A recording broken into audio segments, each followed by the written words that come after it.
sit back, relax, and maybe get yourself a snack. Me and you gonna have a little chat about books. Hey guys, so I'm here today to do a book tag, and I was tagged in this absolutely ages ago by Amy from Shout Amy, so I'll link her down below, and I'll also link the original creator. This is the intimidating TBR book tag. First question, what book have you been unable to finish? That is The Romanovs by Simon Sebag Montefiore.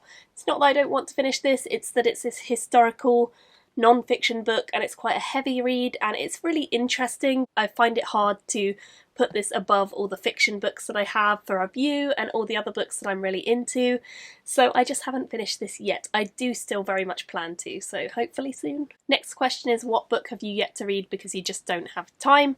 I chose China Miéville's Perdido Street Station for that because this is a big old book and it's going to take me a while when I do get into it. It's like 850 pages, so it's definitely going to take a while, and also I've heard that China Miéville's writing is a bit of a weird one. He's definitely someone who likes to do wacky things, which sounds cool, but also kind of like it's going to take some brain power, so at the moment I don't have time for it. I'm hoping in the new year I will. Next question, what book have you yet to read because it's a sequel? And for me, I have this one. It is Stone of Farewell by Tad Williams. This is the second book in the Memory of Sorrow and Thorn series, and I read the Dragonbone Chair earlier this year, definitely enjoyed it, but it didn't captivate me, so I haven't gone back to this series yet.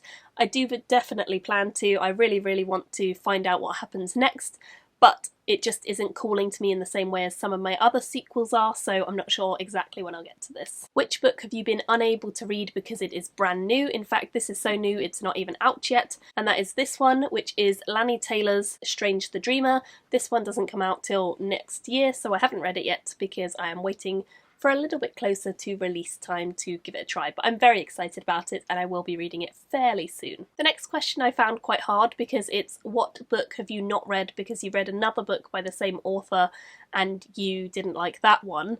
I don't really have any like that. I tend to not keep books by authors if I don't think I'm going to like them, so I gave them all away, and I just have one that I've chosen for it, which is kind of a twist on the question. I chose a book that I am a little bit nervous to read because it's a new author in the same series and I loved the original author, and that is The Girl in the Spider's Web, which is by David Lagerkrantz. I read the Millennium series, which is by Stieg Larsson, way back when it first came out. I loved it, it was fantastic, and this is the fourth book in that series by a new author, so I'm a bit hesitant to give this a try. I've heard good things about it, but I just don't think it's going to live up to the original three, and I hope it does, but I don't know, so I'm just a bit nervous about going into it and having a new author replace the old one. Next question is, what book have you yet to read because you're just not in the mood for it? And I chose Shift by Hugh Howey. This is a dystopian, and at the moment I'm just really feeling fantasy, not dystopia. I am in the mood for like a good epic quest rather than something kind of horrible and terrible going on with the world, which is what Hugh Howey does very well. I have read Wool by this author, so I know I'm probably going to like this when I get to it, but at the moment I'm just not in that mood, not in that headspace. The next question is, what book have you yet to read because it's ginormous? And this one I have chosen Imagica by Clive Barker because it is absolutely ginormous. It's like 1,100 pages. It's quite chunky, so yeah, I haven't read this one yet.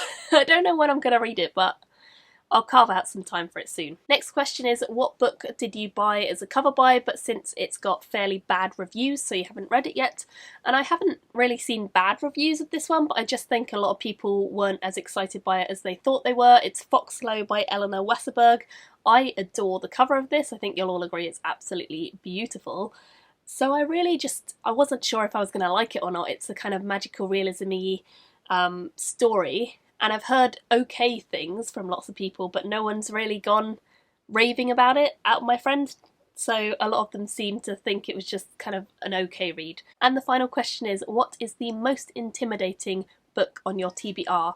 And for this one I've chosen a historical fiction because I don't read them very often, and this is a really big one. It's by Ken Follett and it's called The Pillars of the Earth.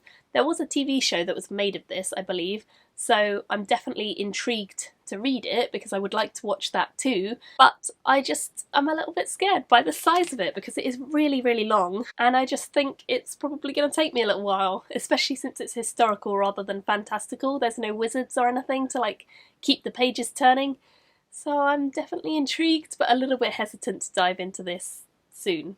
We'll see when I get to it. And that is it. Those are all of the books for the intimidating TBR book tag. I am going to tag Maddie from Maddie Reads. I'm also going to tag Joe from Final Blow Joe and James from James Chatham. Hopefully you guys haven't done it already, so I would love to see your videos, and I'd love to hear if any of you guys have read any of these books, or if you're intending to, what is the most intimidating book on your TBR? Thank you all for watching. I'll see you in my next video very soon. I've got to go and look after this cat who is constantly meowing at me throughout this video. Bye! Thank you for watching my video today. Go pick up a book, then come back and chat with me again.